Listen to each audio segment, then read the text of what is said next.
Speaker, I would like to yield 5 minutes to the gentleman from Arizona, Mr. Grijalva, the chair of the House Natural Resources Committee. Gentleman's recognized for 5 minutes. Thank you, Mr. Speaker, and thank you to the chair of the subcommittee, Representative McCollum. I rise today to add my voice of support for the Interior Appropriations Bill to fund the government. Trump's ongoing government shutdown has damaged our economy, our national parks, and our public lands. This is not an inevitable outcome, this damage that we see. This is directly a Republican-inflicted damage. Trump and his enablers seem happy to let this shutdown slow our economy, hurt Indian country, and put our national parks and public lands at risk indefinitely. It shouldn't be hard for our Republican colleagues to choose between funding normal government operations or continue to make people suffer for the Trump ego and obsession. This bill is nearly identical to the legislation that already passed the Senate 92-6. It reopens vital agencies and returns our national parks to normal business. This means we can clean up the trash and repair the damage that has been done through this shutdown. Opposing this bill encourages Trump to keep holding Americans hostage to his delusional demands.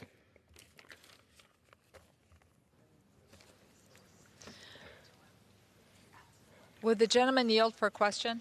Glad to yield to the gentlelady from Minnesota. Thank you. As you know, Mr. Chairman, I feel as strongly as you do about the health and protection of our public lands.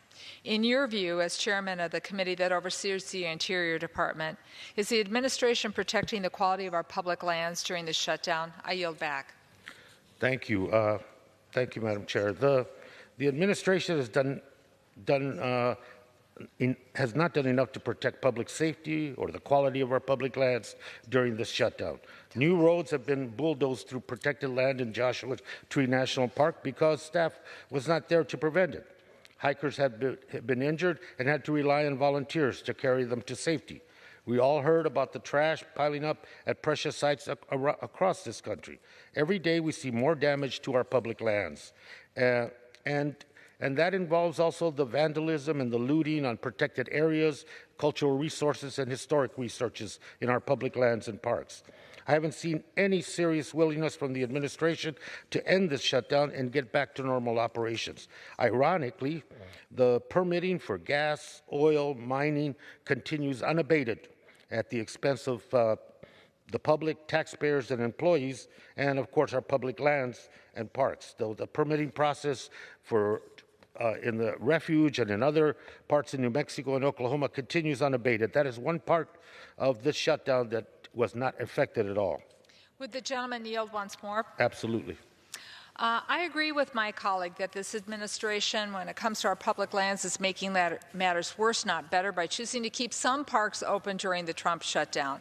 This political attempt to minimize the consequences of the shutdown will only result in further damage to our national treasures and place the safety of visitors at risk.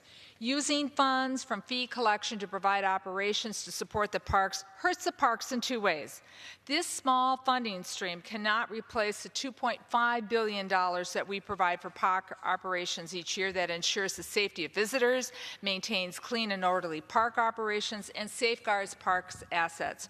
Redirecting these funds away from their intended purposes delays the capital improvements needed to sustain our parks for our future. Because of this, I join you. I join you in urging the President to close the parks for the remainder of this Trump shutdown, or better yet, sign this bill into law so that our parks can open fully and safely. With that, I yield back. Thank you, and I'm very grateful to my friend Representative McCollum for her leadership, McCollum's leadership on this issue, the tireless efforts of the Appropriations Chair and Speaker Pelosi. They're working for people to fund and reopen this government and working on behalf of people. I want to make one particular note. While the harm to our parks has been noted, the damage to Indian country is less documented and in many cases much more personal and devastating. According to a January 1st New York Times report, the shutdown has trapped members of Navajo Nation in their homes due to unplowed roads in their remote areas and has put many tribal members and their families in severe economic stress. Law enforcement officers continue working without pay because they're federal employees. Similar scenarios are reported and are playing out in tribal land across this nation. The National Council of Urban Indian Health found that 62% of their urban Indian health centers will need to cancel program or cease offering services if the shutdown continues. That process has already begun. Today, I launched an online tool for Americans to share their stories of how the Trump shutdown impacts their lives. I asked them to share their experiences being furloughed, forced to work without pay, and turned away from visiting public lands and denied essential services. Trump and his supporters need to listen to these stories. I encourage everyone to speak out on social media with the hashtag #MyShutdownStory. We're hearing from families. Gentleman's time has expired. With that, I yield back. Thank you. Gentleman yields.